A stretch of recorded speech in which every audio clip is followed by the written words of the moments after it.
Hello and welcome. Tonight, Osun State Governor Ademola Adeleke swears in 30 newly elected local government chairmen, asks them to stay away from council secretariats until ongoing crisis is resolved. All Progressives Congress in Osun State asks council chairmen reinstated by the appeal court to resume at their offices come Monday, February the 24th, 2025. Federal Ministry of Works holds stakeholders engagement meeting on the Lagos Coastal Road project to address outstanding issues. And 3 years into the Russian-Ukraine war, Ukraine's President Volodymyr Zelensky says he is ready to give up his presidency for peace to reign and get Ukraine NATO membership.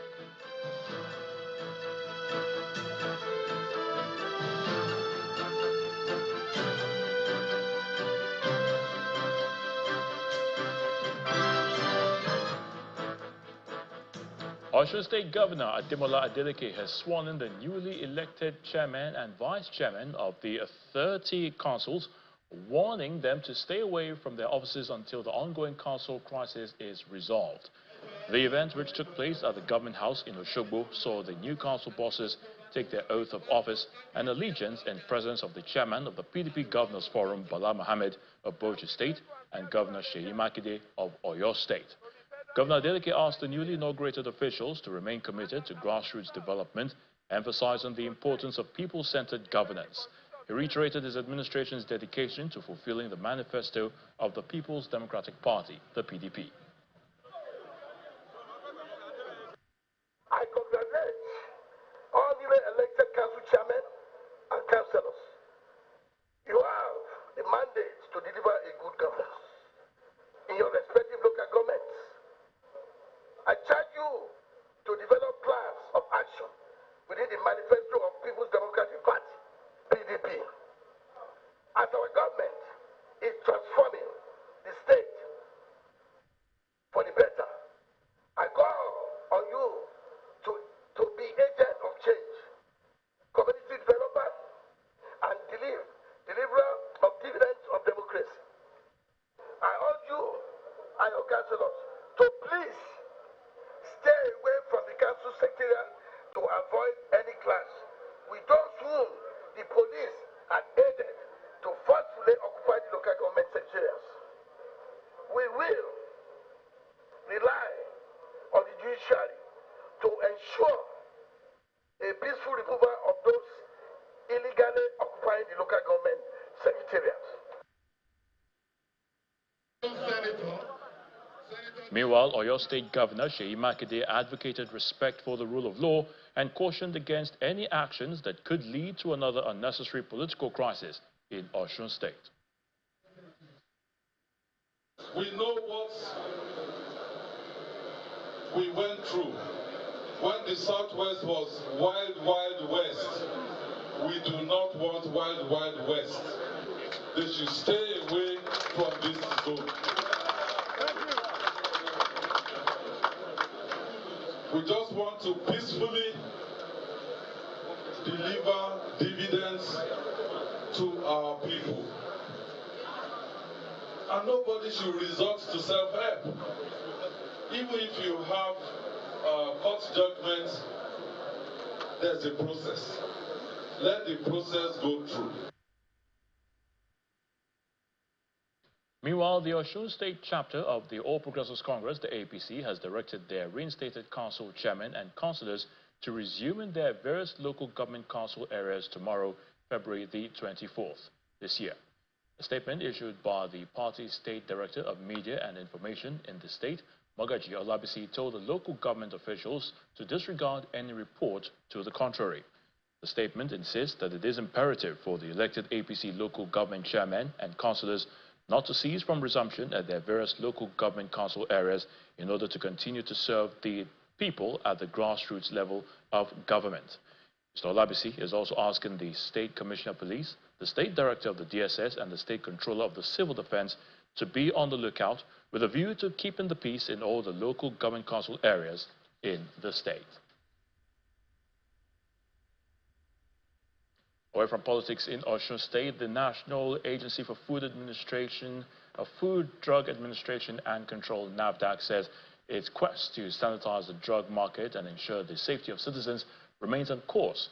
NAFDAC says recent designated markets in Lagos, Aba, and Onitsha led to the discovery of fake items where over ₦1 trillion which have been confiscated. That's drugs have been confiscated.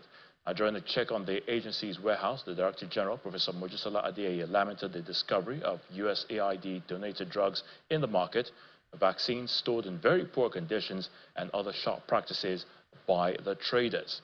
She says the operation, which has already spanned over 3 weeks, is in collaboration with the National Security Advisor and the Pharmacists Council of Nigeria.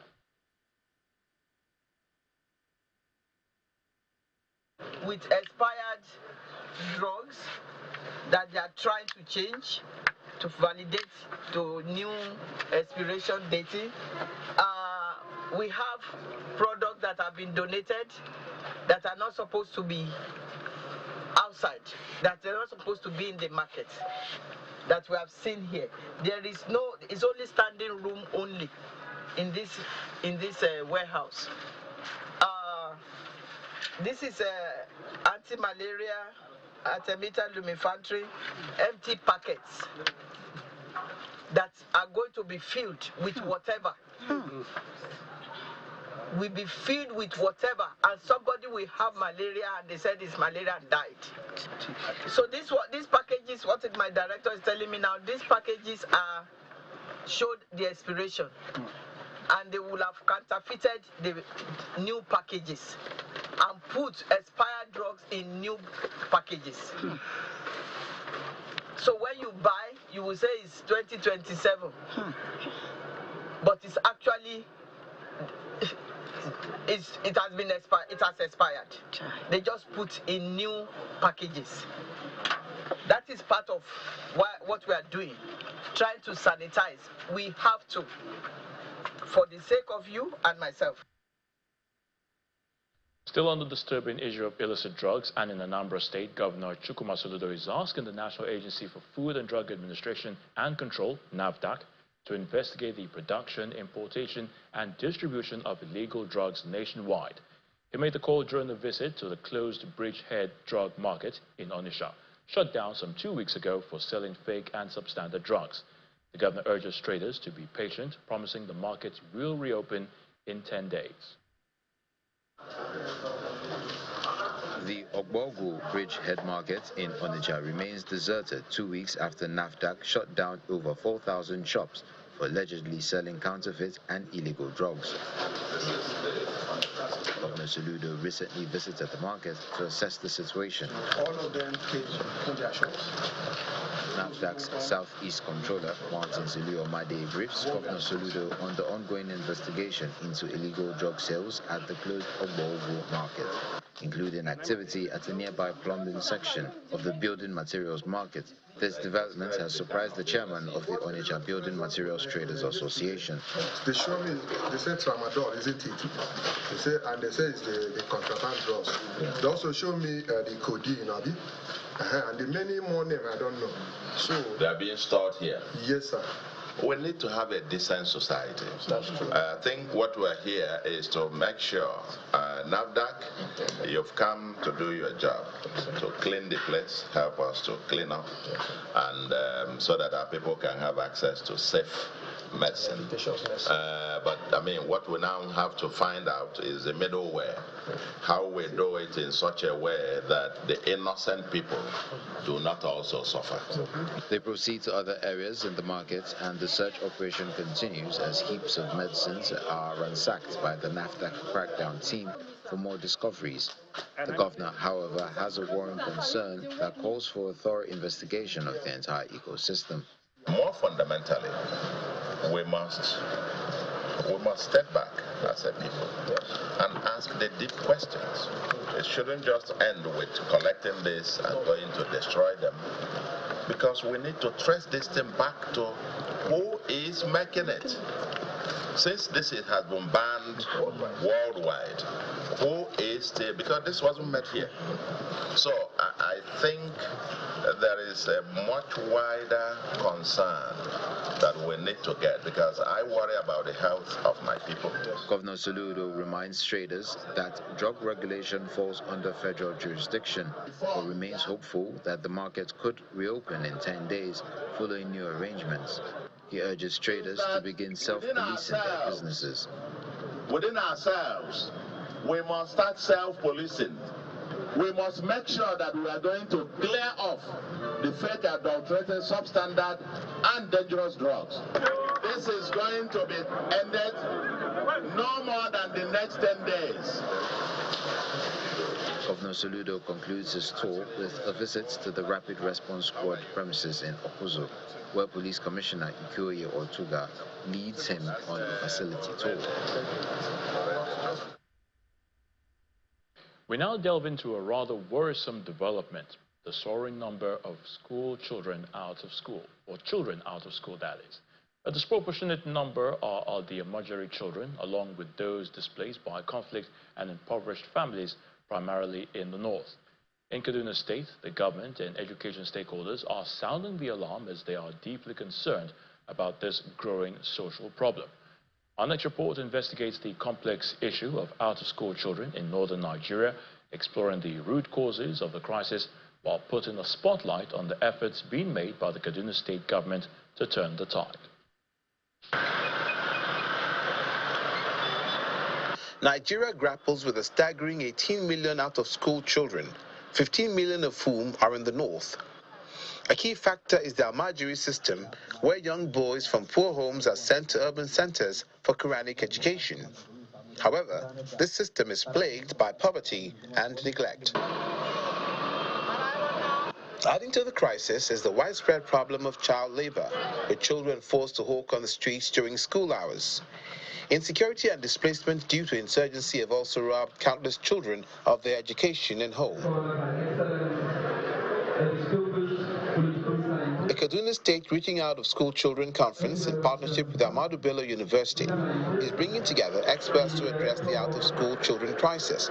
They're stressing the critical need for political will, consistent policies, and strong leadership to combat this problem. In the northeast and southwestern Nigeria at the moment, the estimate is far above the 2018 UNESCO estimate of for the region.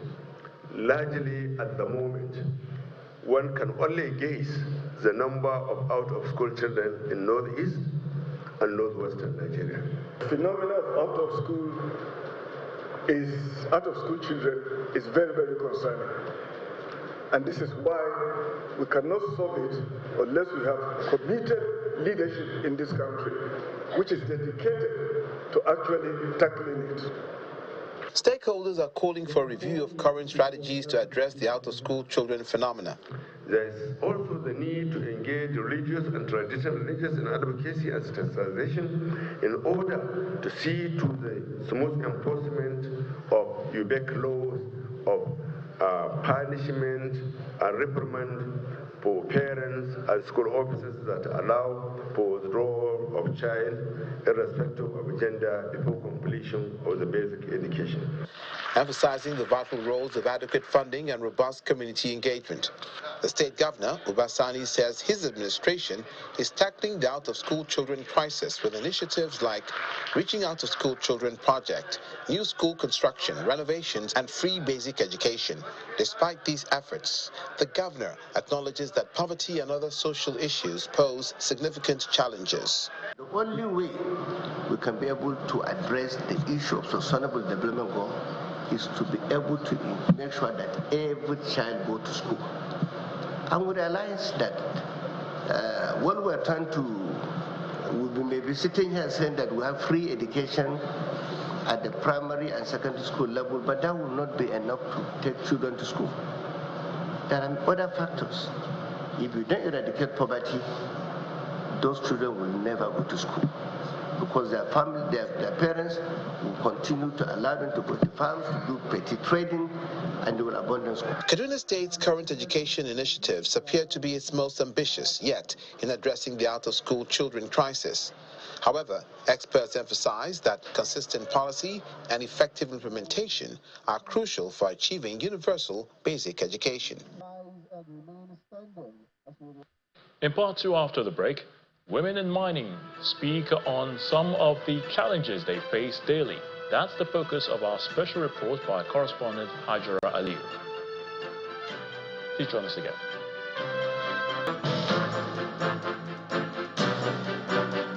Welcome back. If you've just joined us, you're watching the news at 10 on Channels Television. A reminder of our main stories. Osun State Governor Ademola Adeleke swears in 30 newly elected local government chairmen, asks them to stay away from council secretariats until ongoing crisis is resolved.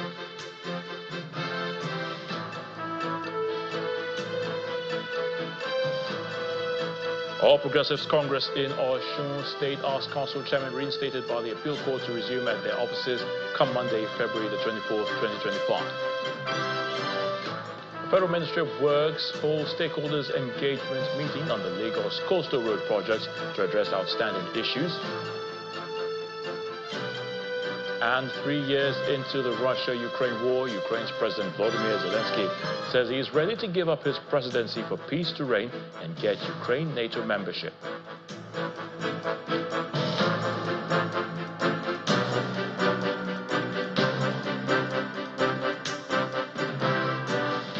One of the promises made by the Bola Tinubu administration since its inception on May the 29th, 2023 is the building and upgrading of critical infrastructure. And Minister of Works, Senator David Umahi, has reaffirmed the president's commitment to completing all road projects initiated by the current government. Speaking at the stakeholders meeting on the Lagos-Calabar Coastal Highway Phase 1 at the Eco Hotel in Lagos, the minister addressed concerns raised by affected communities over ongoing federal road projects across the country. We have discussed issue of water side, but it's a crucial stakeholders meeting on the Lagos-Calabar Coastal Highway and other federal road projects nationwide. The Minister of Works, Dave Umahi, lays the premise, giving updates on different federal road projects across the country. This is beyond road and bridges. It is an investment. Along the corridor, we're going to have a lot of commercial activities. This coastal highway is going to be connecting to the existing, routes. A lot of them we inherited, and I will give you synopsis of what we have done in some of these projects. So this is what we can say about the four legacy projects of Mr. President, and in particular, the coastal highway. The minister emphasized the administration's commitment to infrastructure development and expressed confidence on why the president will get his support in 2027. The president, Bola Tinubu, is going to have 99% of the votes of Southeast because he has been very nice to the people of Southeast. And we will leave Southwest to give us 99.99% 2027. Community leaders at the meeting voiced concerns about the impact of the road construction on their livelihoods and properties. My town is Odiomi. It is in Ogun State. The boundary is in Channel 103. 103. That's the end of the job. That's the end of Section 2. Surveyors have said they are now re-engaging. Alignment that they want to realign the work they have done. You have cleared. Is it correct, Jabu? You have cleared. Okay. We are not realigning. We are not realigning. Thank you. We are very grateful. We are witnessing a transformation, in terms of infrastructural operating. The entire Lekki-Epe corridor is being opened up by this administration, and we are very happy with what is going on. And we will assure you that we will continue to support you. We will feel left out from the development, from the stretch of road. None of them terminated in the southeast. That one is coming to Ebonyi State, yes, terminating there. Yes. Because we found that stretching from Port Harcourt, this one, that one? Why did it pass Enugu and none of them, won't have access to enjoy the beautiful? Hold on, man. Southeast is benefiting, even though they inherited, but the president directed that he's a unifying president.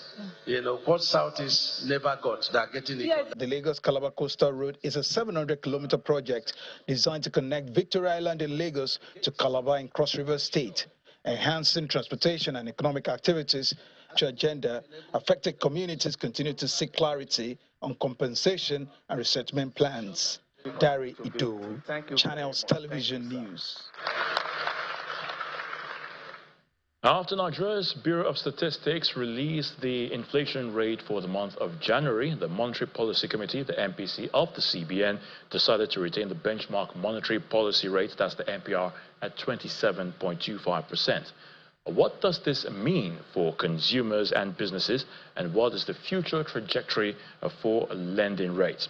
Babajide Ogunsao, founder of Leadership by Data and Channels Television's data analyst, is right here to share more analysis, insights, and of course intelligence about the decision of the CBN, that's the Central Bank of Nigeria, and Nigeria's changing macroeconomic indicators. Babajide, great to have you again on the News at 10. Good evening, Ayotunde. All right, so we're looking at the National Bureau of Statistics, the new methodology we've been told for calculating the inflation rate, which puts it at 24.48%. That's Nigeria's annual inflation. Now, the CBN retained its monetary policy at 27.25%. How does this really affect, the common man, and how are investors reacting? Before we start going into the analysis of how does this affect the common man, how are investors reacting, you talked about it, the inflation rate 24.8%, but it's important to be clear about what it is. It is the average annual inflation rate. Average annual. An average could be deceitful. And I'll try and see if you can work this out. You see, in a class of 10 students, 6 out of these 10 students in an exam scored 40%. So, class of 10 students, 6 out of these 10 students in an exam scored 40%. The remaining 4 students scored 100%, Ayotunde.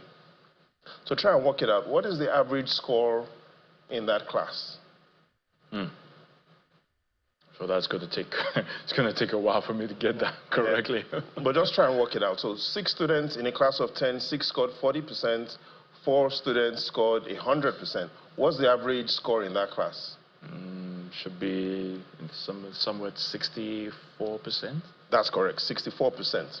Now, even though the majority of students, 6 students failed, 40%, however, 4 students created an illusion that the average score mathematically became 64%. And so, yes, you're right, average score in a class of 10, 64%, even though the majority failed the test.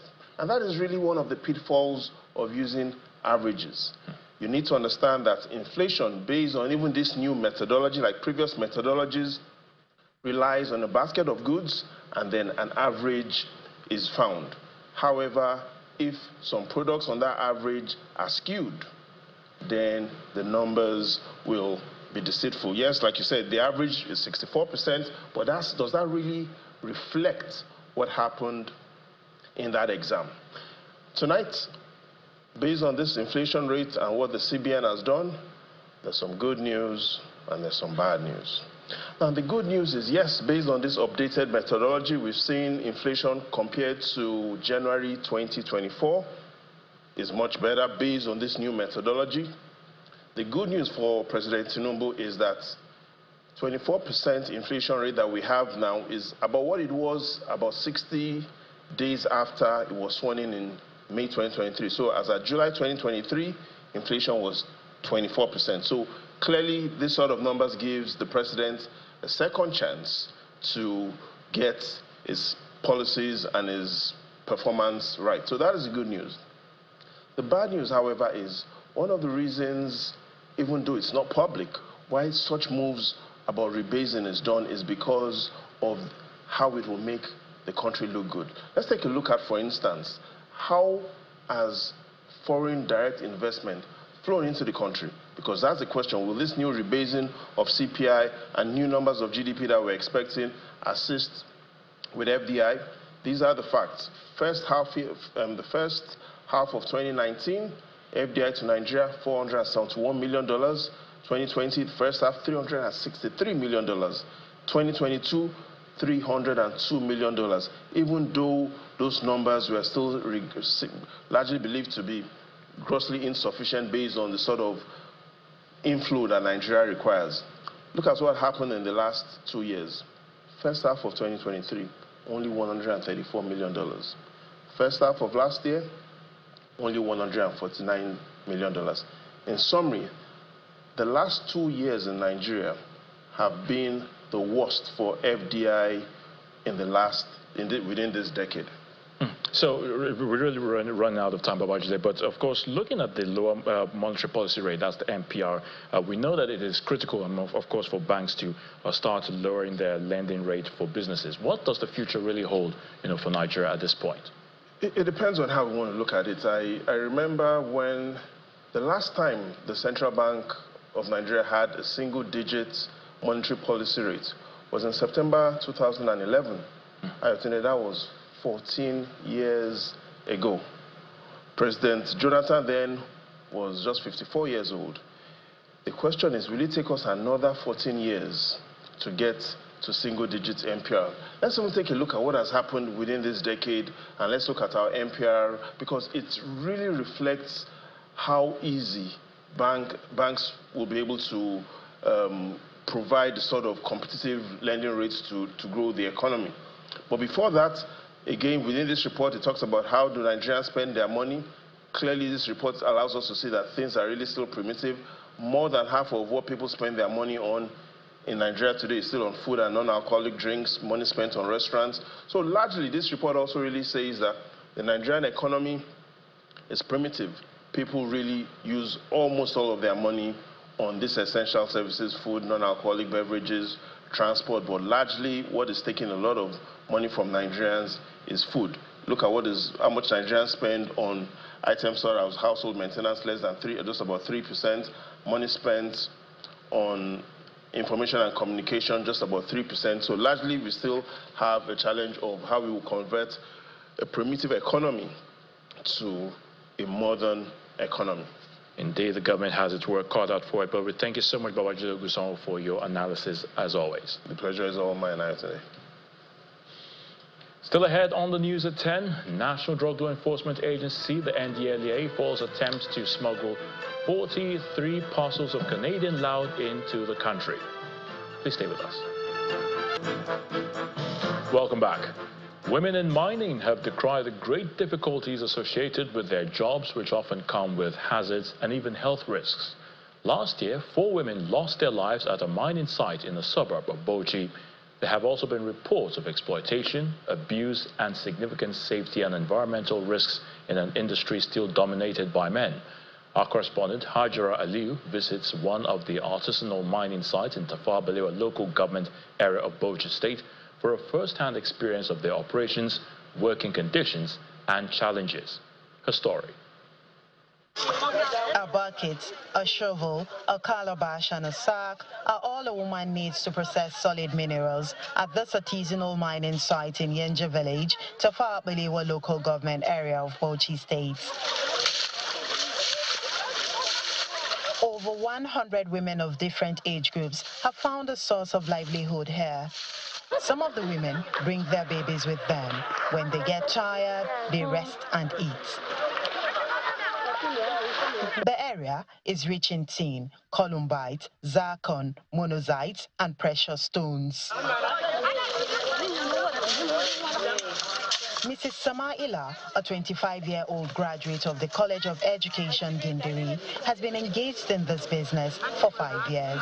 She describes the physical toll the job takes as she digs a hole to get water that will be used to sift the raw concentrate using rudimentary techniques amid uncertainties of finding deposits. This work is using energy. If you are doing it, sometimes you will come and tired, to be tired, you will not not do it again. If you stop, where are you going to get the money? You will remain without money. In addition, they often experience back pain and headaches. The roles of men and women on this side are entirely different.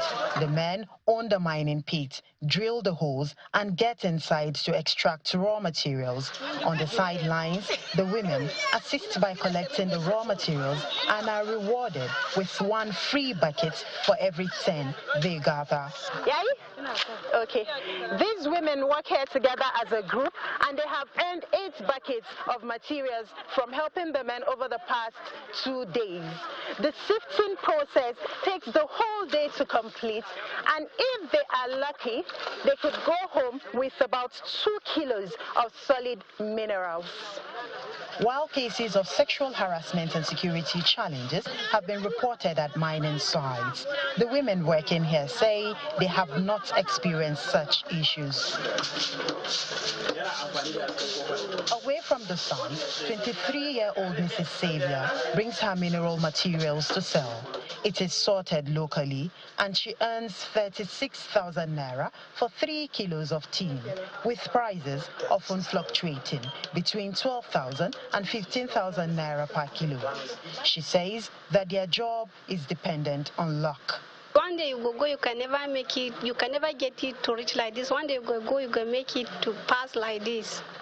The Nigerian Mineral and Mining Act of 2007 recognizes artisanal miners with provisions for regulations and support.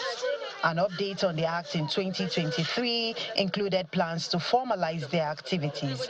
However, concerns remain about illegal operations, safety, environmental damage, and inadequate regulation. Organizing artisanal miners to maximize their benefits while ensuring compliance with the law is the focus of the state's government. Pests locate, identify their locations, generate their data, register them into our database with the state corporate appears as artisanal miners. And finally, planning, to establish a kind of center where these resources are going to be centralized, are going to be collected, and in return at the same time, the state is, partnering with other investors. Amid the economic gains, challenges and concerns, many women in the mining sector appear ready to pursue better options if they were available. Hajara Aliyu, Channels Television News. Some worrying news from Edo, where the State Police Command says 7 persons have been killed and 6 others injured in a communal clash between Belemonti and Maidoti communities of Ovia Northeast local government area of the state. According to the command spokesman, Moses Yamu, upon receipt of the information, operatives of the Igwobazoa Police Division, in collaboration with the Nigerian Army and the vigilantes, evacuated some casualties to the hospital, where 7 persons were confirmed dead, while 6 injured ones are currently receiving treatment. He adds that the situation has been brought under control, while the command has begun an investigation into the cause of the communal clash. An attempt by a 24-year-old Thai lady, Miss Papati Winomat, to smuggle 43 parcels of Canadian loud, that's a synthetic strain of cannabis weighing 46.60 kilograms, into Nigeria through the Murtala Mohammed International Airport in Ikeja, Lagos, has been thwarted by operatives of the National Drug Law Enforcement Agency, the NDLEA. A statement signed by the Director, Media and Advocacy of the agency, Femi Babafemi, says the lady was arrested after discovering the illicit consignment in her boxes. The statement explains that the suspect, who confessed to being a hired drug trafficker, was arrested on Thursday, February the 20th this year, during the inward clearance of passengers on Qatar Airways flights from Thailand via Doha, Qatar, at the arrival hall, Terminal 2 of the Lagos airport. The statement adds that another bid by a drug trafficking syndicate to ship 68 parcels of Ghanaian loud with a total weight of 42.2 kilograms concealed in walls of crated cartons to London in the UK through the export shed of the Lagos airport was also thwarted by NDLEA officers on Friday, February the 21st. In Yobe, the state government has signed a 22.3 billion naira contract for the construction of a flyover and underpass at Damaturu main roundabout with a completion period of 12 calendar months. The Commissioner for Works, Mr. Umaru Duduaye, signed the contract on behalf of the Yobe state government, while Mr. Habib Gojia signed the agreement on behalf of the contracting firm. According to the Commissioner, Damaturu Metropolis will undergo a huge transformation through the construction of 23.5-kilometer roads and 27-kilometer concrete line drains and resurfacing on all major roads in the state capital. Considering the growing population after the return of relative peace from Boko Haram insurgency, Governor Mai Mala Buni approved the construction of the first of its kind Damaturu flyover and underpass to allow free vehicular movement in order to reduce accidents. The Commissioner for Works is representing the state government in signing the 22.3 billion naira contract with a completion period of 12 calendar months. And you know the importance of this project because the city center is becoming congested, and with time,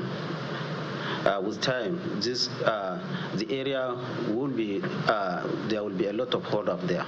So that's why he initiated this project of 3-level roads. That there will be an underpass, there will be a ground level road, then there will be an overhead bridge. Some residents who spoke on the new development advocate speedy completion of the first flyover in the state. Yes, I'm aware of that, and I'm happy it was that at least now Damaturu for a long time we are just like in, what will I even call it, but now with that flyover we upgrade us. We just, as in Damaturu, we just become like Abuja, and definitely I will be happy. That's a nice one to the governor. In the capital city, it requires that major infrastructure boost, and I think we are very much pleased that the government under His Excellency Governor Mai Mala Buni found it pertinent at this point to actually kickstart that project, and by signing the contract. It is our hope and prayer that the project will see the light of the day within the stipulated time. The sector commander of the Federal Road Safety Corps in the state believes the effort by the government will mitigate traffic challenges in the state capital. It helps in free flow of traffic. Of course, when you have less interference, especially when you don't have anything to do with any intersection again, because you are flying straight, it helps in free flow of traffic, because the road itself would have been decongested on the ground before you now use the flyover. The project is expected to commence in the first quarter of the year 2025, and its completion will ease movement of goods and persons in the state. In its ongoing effort to enhance national security through non-kinetic means, the Nigerian Army is engaging the public, especially the youth, to promote peaceful coexistence through responsible online behavior. Speaking at a seminar organized by the Office of the Chief of Army Staff in Yola, Adamawa State, Major General Emmanuel Ndagi, Director General of the Defense Research and Development Bureau, emphasized that social media can be a powerful tool for destabilization, but stressed the Army's advocacy for its positive use. The Nigerian Army is holding its 39th social media seminar in Yola, Adamawa State, with a focus on promoting national security through responsible online engagement. The seminar, which has drawn participants mainly from youth active on social media, aims to address the growing concern about the misuse of social media platforms to compromise national security. The need for greater collaboration between the Army and the civilian populace is brought to the front burner. Designed to offer an ambience for all social media influencers, bloggers, media practitioners, and of course the general public to freely interact with the Nigerian Army towards promoting our national security. Concerns about the misuse of social media platforms and its far-reaching consequences for national security also take center stage. I'm aware that the event is dedicated strategically engage our talented youth on the need to be aware that their activities on social media have a tremendous impact on our nation's security. There is no gainsaying that Nigeria is endowed with a highly resourceful, youthful population ready to be harnessed for productive activities.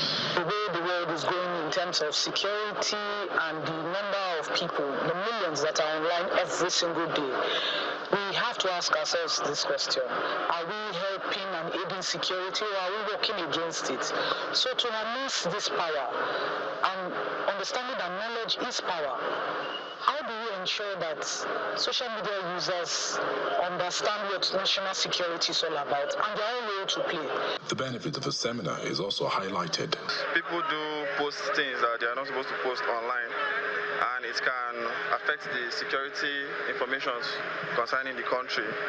Like the NSAS protest, which went viral, was because of the videos that people posted online. So it's actually a good one for them to enlighten people to know what to post and what not to post. With over 600 participants from various sectors attending the seminar, the need to strengthen civil-military relations for national security remains paramount.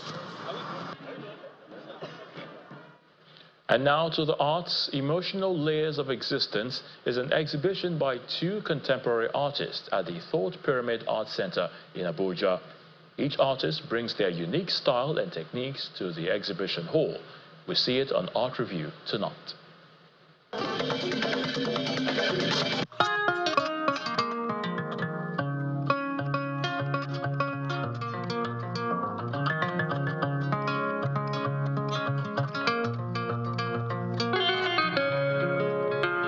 Two exceptional artists, Opera Courage and Nebulisa Kelly, stood out during the inaugural Undiscovered TPAC Abuja 1.0 exhibition in 2024. Following their success story, the Thought Pyramid Art Center decided to curate a show featuring their works of art. It's a dual art exhibition, dual in the sense of two, and we have two artists in the house. One is Opera Courage and one is Nebulisa Kelly.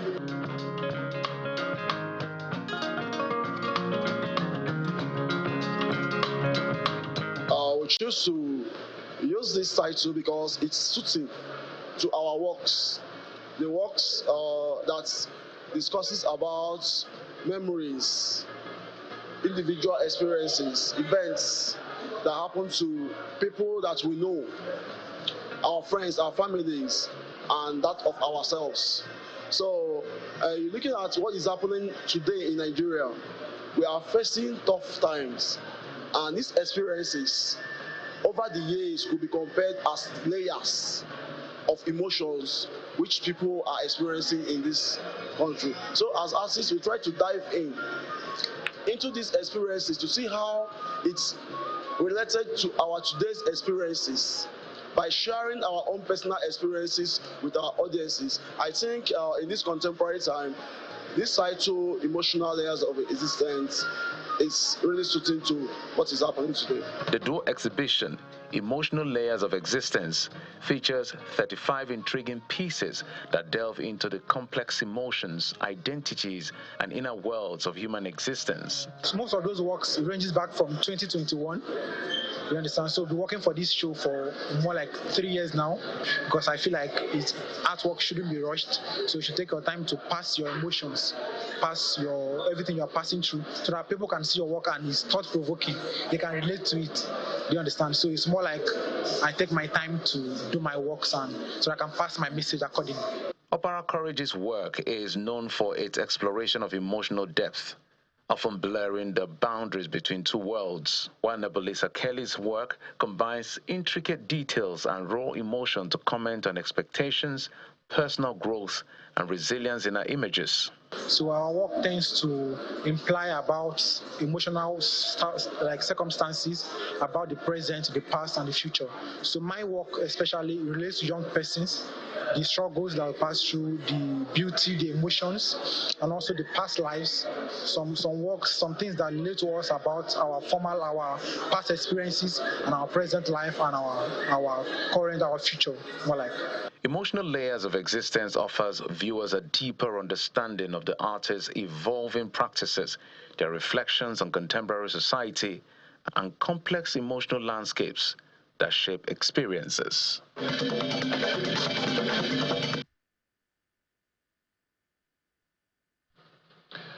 And now to sports.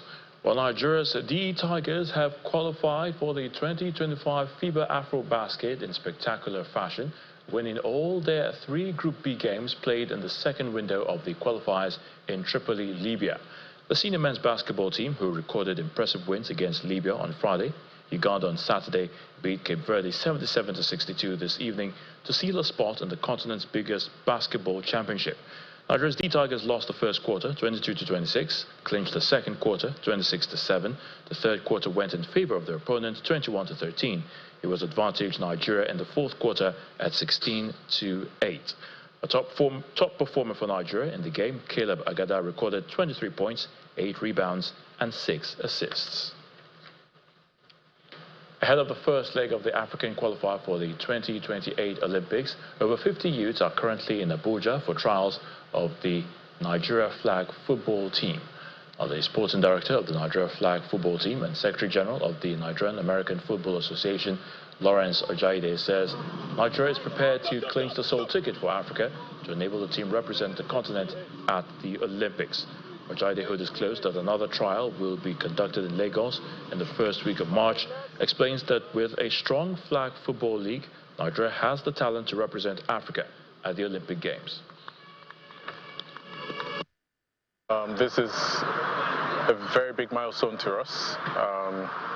We're currently looking to select the best talents in the country.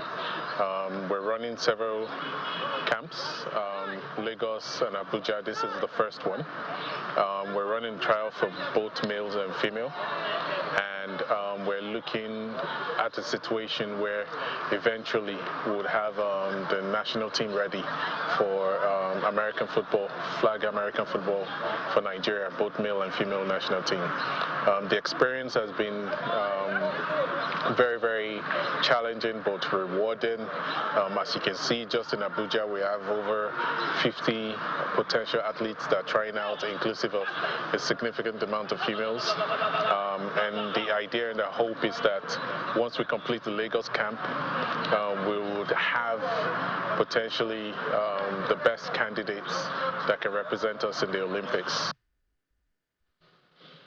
In club football, Liverpool FC has taken a giant stride towards the English Premier League title today as a 2-0 win over Manchester City opened up an 11-point lead at the top of the table over their rivals or competitors Arsenal. Mohamed Salah was again the Liverpool star performer as he opened the scoring with his 30th goal of the season before setting up Dominic Szoboszlai to double the lead just before half-time. Despite an 8th league defeat of the season, Guardiola's men remain in 4th and will be confident of securing their place in the Champions League next season, with a top 5 finish likely to be enough. Earlier, Newcastle United scored 4 goals in 11 first-half minutes as they edged a 7-goal thriller against Nottingham Forest to boost their Champions League qualification hopes with a 4-3 home win. And Napoli conceded top spot in Serie A to Inter Milan ahead of next weekend's title showdown in Naples after falling to a shock 2-1 defeat at promoted Como earlier today. Antonio Conte's team are a point behind reigning champions Inter, who had narrowly beat Genoa on Saturday due to Asani Diao's drilled winner in the 77th minute for Como. Inter visit next in a match which could well be crucial to the destination of the Scudetto, while Atalanta lurk a further 5 points back ahead of their match at Empoli later.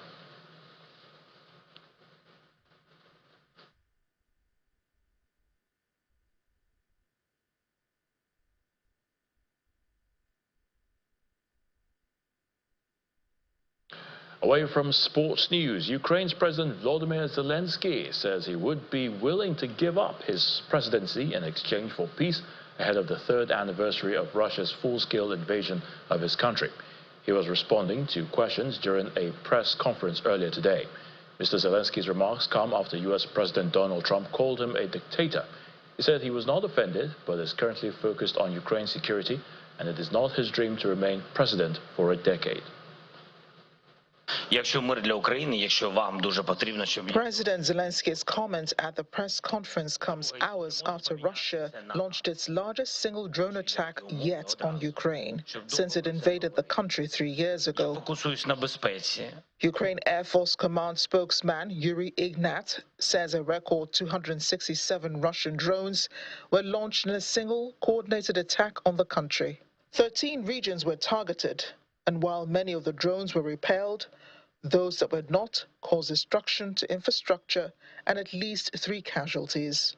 The Ukrainian Air Force says 138 of the drones were shot down and 119, which were decoy drones, were lost without negative consequences, likely due to jamming. The attacks come days after Russian officials, following their talks with U.S. officials in Saudi Arabia on restarting peace talks on Ukraine, had said the Russian president is willing to hold talks with President Zelensky if necessary. Ukraine condemned the talks, saying Ukraine will not accept any deal which discussions it was not party to. President Zelensky appeared to be softening his stand on what would be lasting peace in Ukraine. On Friday, his tone had changed. He announced that Ukraine and the U.S. are working on a draft agreement regarding Kyiv's mineral resources. Earlier, he held a meeting with U.S. Special Envoy Keith Kellogg and had been scheduled to address a press conference, though eventually cancelling it. As for NATO membership now, Zelensky says he's willing to give up his presidency in exchange for peace, telling reporters, "If you need me to leave this chair, I'm ready to do that, and I also can exchange it for NATO membership for Ukraine."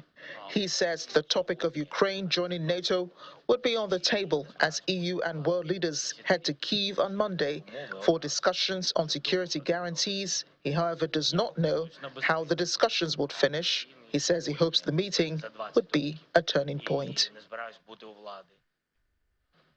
And the main news again. Osun State Governor Ademola Adeleke today swore in the 30 newly elected local government chairmen in the state. He, however, asked them to stay away from the council secretariats until the ongoing crisis is resolved.